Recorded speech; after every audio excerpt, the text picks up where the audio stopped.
Friends, welcome back to my channel. Friends, आपको title से पता ही चल गया होगा कि आज हम जा रहे हैं बनारस। फ्रेंड्स, एक्चुअली सावन का महीना था और अचानक हम लोग का प्लान बनता है कि इस सावन हम काशी विश्वनाथ बाबा के दर्शन करते हैं। फिर क्या था, हमने प्लानिंग की और हम निकल गए बनारस के लिए। फ्रेंड्स, बनारस पहुँचते पहुँचते हमें शाम हो चुकी थी। तो फिर हम जहाँ रुके हुए थे वहाँ पे हमने थोड़ा रेस्ट किया और उसके बाद निकल चलते हैं बनारस की घाट के लिए। एक्चुअली फ्रेंड्स, बनारस में जितने भी घाट हैं ना, वो सारे मैं घूम चुकी हूँ। बस ये नमो घाट जो है ना, वो मैं कभी नहीं गई क्योंकि ये रिसेंट ही बना हुआ था। तो हमने वहाँ पे ई रिक्शा लिया और पहुँच गए नमो घाट के लिए। तो फ्रेंड्स, नमो घाट पहुँचने के बाद ना, मतलब यहाँ पे मैंने देखा ना, यहाँ का व्यू बहुत ही ज़्यादा अच्छा था एंड इतनी ज़्यादा पीस थी ना यहाँ पे। और रात का टाइम था ना, तो थोड़ा सा मतलब लाइटिंग की वजह से उतना क्लियर नहीं हो रहा था, बट बहुत ही ज़्यादा शांति थी, बहुत ही सुंदर और बहुत ही ज़्यादा क्लीन था। और फ्रेंड्स, ये जो ब्रिज आपको दिख रहा है ना, ये मालवीय ब्रिज है। और फ्रेंड्स, इस ब्रिज के ना नीचे ट्रेन चलती है और ऊपर बस गाड़ी वगैरह चलती है। और ये जो नमो घाट का सिंबल है ना, मतलब ये अट्रैक्शन है मतलब इस घाट का। और फ्रेंड्स, यहाँ पे बच्चों के लिए भी बहुत सारी चीज़ें थी। और तुरंत ही जैसे अभी हम थोड़ा सा एक्सप्लोर कर ही रहे थे तो लाइट वहाँ की ऑफ हो जाती है और उसके बाद से हम निकल पड़ते हैं अपने होटल के लिए। और फ्रेंड्स, हम जब पहुँचे थे ना, G20 का टाइम था, इसलिए बनारस बहुत सुंदर सजा हुआ था। और अगली सुबह ना हम फिर से रेडी होकर निकल चलते हैं बनारस दर्शन के लिए। और फ्रेंड्स, हमने सबसे पहले ली ई रिक्शा और उसके बाद से हम निकल पड़ते हैं संकट मोचन मंदिर के लिए। फ्रेंड्स, ये वही जगह है जहाँ कहा जाता है ना कि संत कबीर तुलसीदास को हनुमान जी ने साक्षात दर्शन दिए हुए थे। और फ्रेंड्स, यहाँ पे ना फ़ोन, कैमरा, पर्स कुछ भी अलाउड नहीं था, जो कि काफ़ी अच्छा लगा मुझे। तो हमने बहुत आराम से दर्शन किए और उसके बाद से हम निकल जाते हैं काशी विश्वनाथ के बाबा के दर्शन के लिए। काशी विश्वनाथ को 12 ज्योतिर्लिंगों में सबसे बड़ा एंड सबसे पवित्र ज्योतिर्लिंग माना जाता है। और ये जो काशी विश्वनाथ बाबा के मंदिर है, ये गोदवलिया से 10 मिनट के वॉक पे है। और फ्रेंड्स, यहाँ पे ना सावन के टाइम हम पहुँचे थे तो यहाँ पे बहुत ही ज़्यादा भीड़ थी, मतलब समझो आप लाखों की संख्या में श्रद्धालु दर्शन के लिए आए हुए थे। और फ्रेंड्स, हमने डिसाइड किया था ना कि जब तक हमें दर्शन नहीं होगा तब तक हम कुछ नहीं खाएंगे, तो दर्शन करने के बाद ही हम पहुँच जाते हैं कुछ खाने के लिए। तो यहाँ पे हमने अपने मील को एंजॉय किया और उसके बाद से हम निकल पड़े काल भैरव के दर्शन के लिए। एक्चुअली इन्हें बनारस का ना कोतवाल भी कहा जाता है। लोगों में ये मान्यता है कि अगर आप बनारस दर्शन करना चाहते हैं तो काल भैरव बाबा की परमिशन लेना बहुत ही ज़रूरी होता है। फ्रेंड्स, एक्चुअली ना जहाँ से हम प्रसाद वगैरह लिए थे तो वहाँ पे भैया ने हमें एक शॉर्टकट बता दिया था, जिससे गलियों से होके हमें काल भैरव के दर्शन के लिए बहुत ही जल्दी पहुँच गए। और एक्चुअली यहाँ पे ना लोगों की मान्यता है कि अगर यहाँ से आप ब्लेसिंग लेते हैं तो आपके जीवन की सारी निगेटिविटी दूर हो जाती है। तो यहाँ पे भी फ़ोन, कैमरा अलाउड नहीं था, बनारस में कहीं भी नहीं था।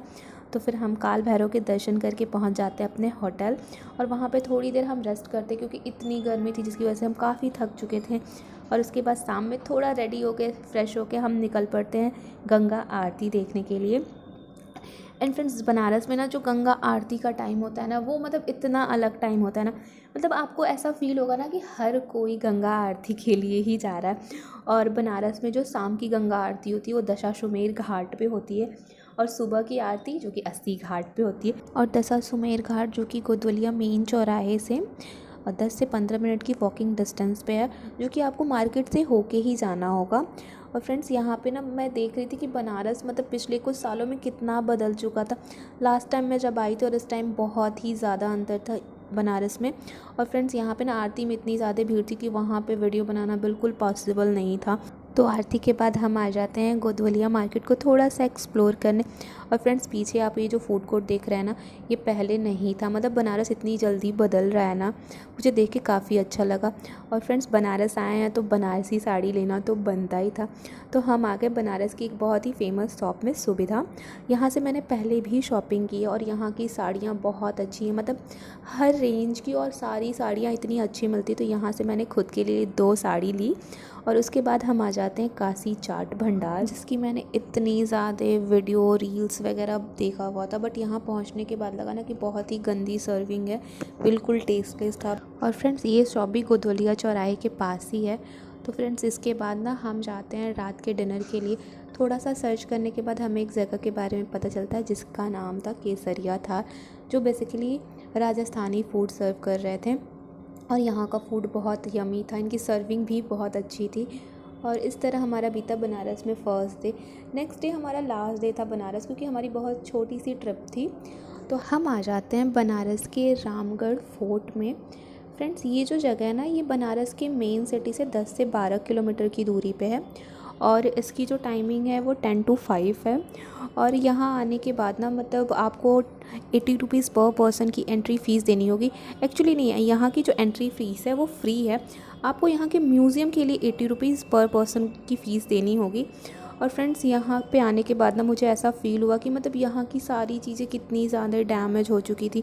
और म्यूज़ियम में ना फ़ोन कैमरा वगैरह कुछ भी अलाउड नहीं था। बट वहाँ पे जो भी चीज़ें उनकी रखी गई थी, जो भी उस टाइम की उनकी कार्स थी, गाड़ियाँ थी, एंड जो भी उनके वेपन्स वगैरह जो भी चीज़ें थी, उनके जो भी क्लोथ्स थे, जो भी ज्वेलरी वगैरह, वो सब बहुत ही ज़्यादा डैमेज हो चुकी थी, क्योंकि उनको बहुत ही संभाल के नहीं रखा गया था।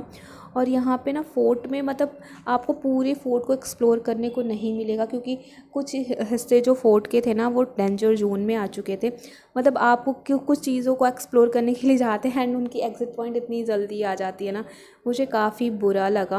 और फ्रेंड्स, इस फोर्ट में ना हमें पता चला कि जो बनारस के आज भी राजा कहे जाते हैं वो इसी फोर्ट में रहते, बट उनका जो रेजिडेंस है ना वो म्यूज़ियम एरिया से बिल्कुल अलग है, उनकी एंट्री एग्ज़िट सब कुछ अलग है।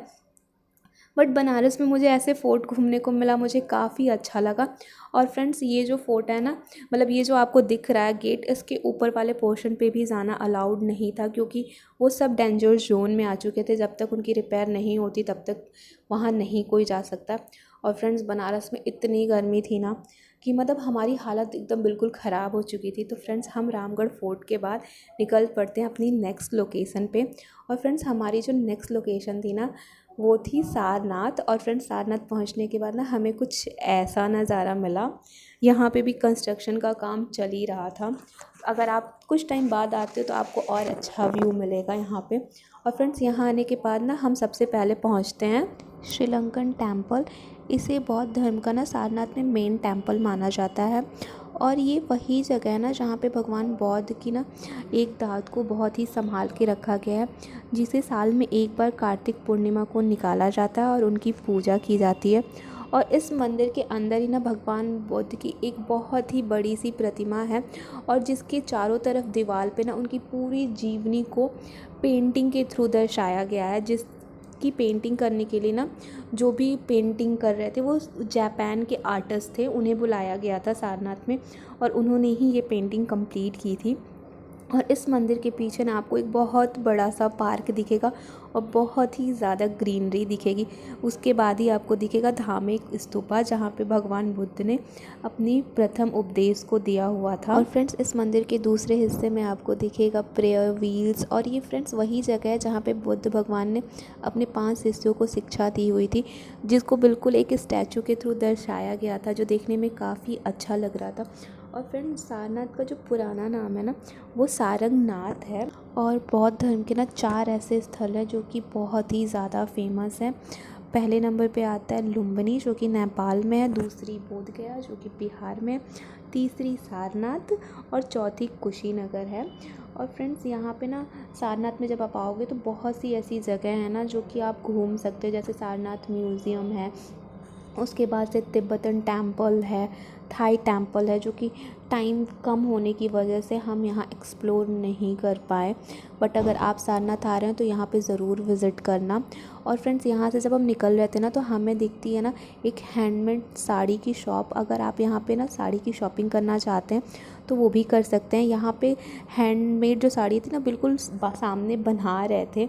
और इसके बाद से हमें बहुत ज़्यादा लेट हो रहा था, तो हम निकल गए अपने सिटी के लिए। और फ्रेंड्स, वीडियो अच्छी लगी हो, हेल्पफुल लगी हो तो please like share and subscribe. Bye bye.